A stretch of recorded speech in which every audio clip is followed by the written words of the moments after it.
ഞാനൊരു ഉലുവാച്ചീരയും കിഴങ്ങും കൊണ്ടുള്ള ഒരു മെഴുക്ക് പുരട്ടി വയ്ക്കാൻ പോവുകയാണ്.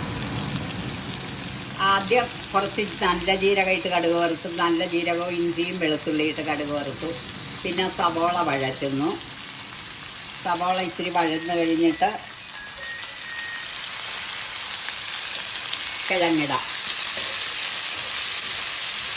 കാണിക്കാം കിഴങ്ങിടുമ്പോൾ.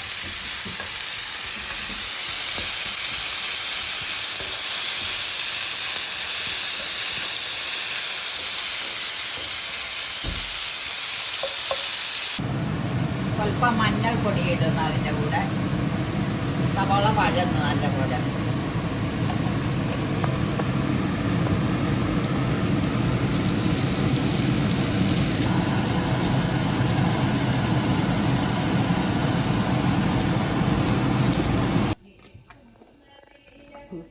സവോള നല്ല പോലെ വഴന്ന് കിട്ടി. ഇനി ഇച്ചിരി ജീരകപ്പൊടി ഇടുന്നു,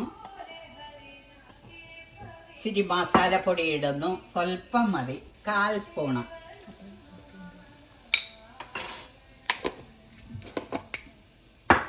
പെരട്ടുക.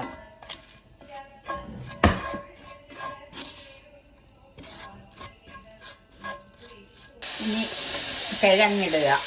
ഒരു 3 കിഴങ്ങുണ്ട്, അതിടുക. അത്രയും സവോളയ്ക്ക്. ജീരകപ്പൊടി ഇട്ടു, മസാലപ്പൊടി ഇട്ടു, മുളക് പൊടി, മഞ്ഞൾപ്പൊടി. പിന്നെ അത് കഴിഞ്ഞ് കിഴങ്ങിടുന്നു. ഇനി ആ കിഴങ്ങൊന്ന് വേകട്ടെ. ഉപ്പും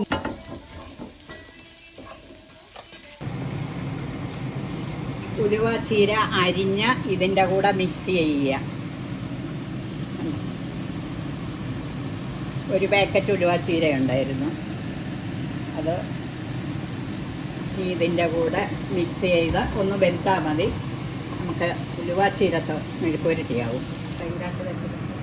സ്വല്പം കസൂരി മേത്തി എടുത്ത് തിരുമ്മി പൊടിച്ച് അതിൻ്റെ കൂടെ ചേർക്കണം, എന്നെങ്കിൽ അതിൻ്റെ പൂർണ്ണ ടേസ്റ്റ് കിട്ടത്തുള്ളൂ.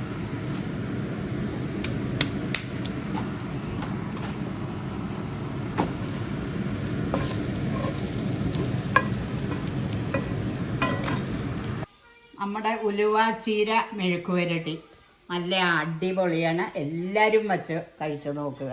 എളുപ്പം ചെയ്യാവുന്ന കാര്യം കൂടിയാണ്. Thank you.